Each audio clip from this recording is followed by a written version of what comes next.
दोस्तों नमस्कार। दोस्तों, हम में से हर कोई कोरोना वायरस यानी कोविड-19 से आजकल अपडेटेड रहता होगा। कोरोना वायरस धीरे धीरे अपना पंजा फैलाता जा रहा है। जैसा कि हर दिन के आंकड़े बता रहे हैं कि देश में कोरोना वायरस से संक्रमित मरीजों की संख्या भी बढ़ रही है, साथ ही साथ कोरोना से मरने वालों की संख्या भी बढ़ रही है। कोरोना वायरस के हमले से बचाने के लिए ही केंद्र सरकार ने मार्च में देश भर में लॉकडाउन की घोषणा की थी। 25 मार्च से 14 अप्रैल तक पहले चरण का लॉकडाउन था। फिर 15 अप्रैल से लेकर के 3 मई तक दूसरे चरण का लॉकडाउन था। 4 मई से लेकर के 17 मई तक तीसरे चरण का लॉकडाउन था। 17 मई से लेकर के 31 मई तक चौथे चरण का लॉकडाउन था और 5वें चरण में कुछ बदलाव किया गया है। केंद्र सरकार ने 5वें चरण का लॉकडाउन 1 जून से लेकर के 30 जून तक लागू किया है, लेकिन इसमें कंटेनमेंट जोन और नॉन कंटेनमेंट जोन में डिवीजन किया गया है। देश भर के इलाके को कंटेनमेंट जोन में प्रतिबंधित जो सेवाएं थी वो प्रतिबंधित ही रहेगी। जरूरी सेवाओं को ही संचालित होने की मंजूरी रहेगी, जैसे दवा की दुकान चलती रहेगी, दूध की दुकान चलती रहेगी, राशन की दुकान चलती रहेगी, या फिर एटीएम या फिर बैंक के कामकाज होते रहेंगे। ये कंटेनमेंट जोन में है। लेकिन नॉन कंटेनमेंट जोन में कई सारी जो गतिविधियां प्रतिबंधित थी उसकी मंजूरी भी दी गई है, तो उसको अनब्लॉक 1 का नाम दिया गया है। ये नॉन कंटेनमेंट जोन में अनब्लॉक 1 रहेगा। तो 8 जून से नॉन कंटेनमेंट जोन में जो अनब्लॉक 1 के तहत आते हैं उसमें मंदिर समेत सारे जो धार्मिक स्थल है वो खोल दिए जाएंगे। इसके अलावा रेस्टोरेंट, होटल, मॉल्स भी खोल दिए जाएंगे, लेकिन इसके लिए नई गाइडलाइंस जारी की गई है। तो जो नॉन कंटेनमेंट जोन और कंटेनमेंट जोन का जो फैसला है वो स्थानीय प्रशासन करेगा, राज्य प्रशासन करेगा। स्थानीय प्रशासन मसलन डीएम या फिर जो महानगर पालिका होता है, नगर पालिका होता है या फिर नगर परिषद होता है वो करेगा। तो 8 जून से धार्मिक स्थल खुल रहे हैं, मॉल खुल रहे हैं, रेस्टोरेंट खुल रहे हैं, होटल खुल रहे हैं नॉन कंटेनमेंट जोन में। तो जैसा कि आप सब लोग जान रहे हैं कि कितना घातक होता जा रहा है कोरोना वायरस, और इसमें जो है सरकार की बहुत ज्यादा भूमिका नहीं है लोगों को बचाव करने में। लोगों को खुद ही बचना होगा और साथ ही साथ अपने परिवार को भी बचाना होगा और अपने आस पड़ोस के लोगों को भी बचाना होगा। जैसे अधिक से अधिक घर में रहें, बिना मतलब के घर से बाहर ना निकले, मास्क लगाएं, कहीं पर भी बाहर जाएं तो शारीरिक दूरी बना करके रखें, कम से कम 2 गज की दूरी यानी 6 फीट की दूरी बना करके रखें। तो मैं आपको बताने जा रहा हूं कि 8 जून से यानी सोमवार से नॉन कंटेनमेंट जोन में जब धार्मिक स्थल खुलेंगे, होटल खुलेंगे, मॉल खुलेंगे, रेस्टोरेंट खुलेंगे, तो उसके लिए सरकार ने क्या क्या गाइडलाइंस जारी की है।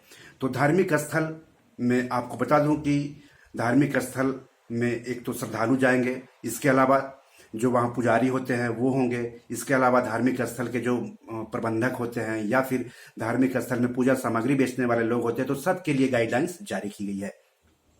तो श्रद्धालु के लिए गाइडलाइंस में कहा गया है कि वो मास्क लगा करके जाएं और जो दूरी बनाए रखे, 2 गज की दूरी बनाए रखे। इसके अलावा अपना पर्सनल चटाई लेकर के जाए, आसन लेकर के जाए, और पूजा जब खत्म हो जाए तो वो अपना आसन लेकर के वापस आ जाए। मंदिर प्रबंधन के लिए ये कहा गया है कि सामूहिक गान ना गाएं बल्कि रिकॉर्डेड आरती चलाएं, क्योंकि मंदिरों में आरती होती है, भजन होते हैं, तो वहां पर कई सारे लोग इकट्ठा होते हैं, तो ऐसे में शारीरिक दूरी बनाए रखना मुश्किल हो जाता है। तो मंदिर प्रबंधन के लिए गाइडलाइंस है कि रिकॉर्डेड आरती चलाएं, गान चलाएं। इसके अलावा मंदिर के गेट पर यानी धार्मिक संस्था के गेट पर सैनिटाइजर रखें, साथ ही साथ थर्मल स्क्रीनिंग की भी व्यवस्था रखें, और जो लोग बिना लक्षण वाले हैं उन्हें ही धार्मिक स्थल में प्रवेश करने की अनुमति दी जाए। जो लोग मास्क लगाए हुए हैं वो उन्हीं लोगों को मंदिर में प्रवेश करने की इजाजत दी जाए। तो ऐसा गाइडलाइंस में कहा गया है। इसके अलावा अगर मंदिर में या फिर किसी धार्मिक स्थल में कोई सामूहिक खान पान होता है, जैसे भंडारा कई जगहों पर होता है या प्रसाद बांटा जाता है, तो ऐसे मामलों में शारीरिक दूरी बनाए रखना जरूरी है।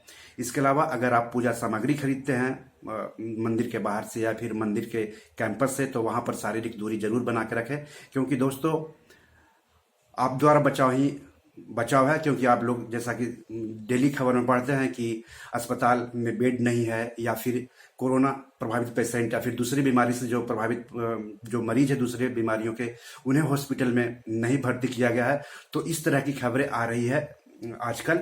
तो ऐसे में खुद को मजबूत रखना, खुद की इम्यूनिटी पावर बढ़ा के रखना ही एक बेहतर उपाय है कोरोना से बचाव का।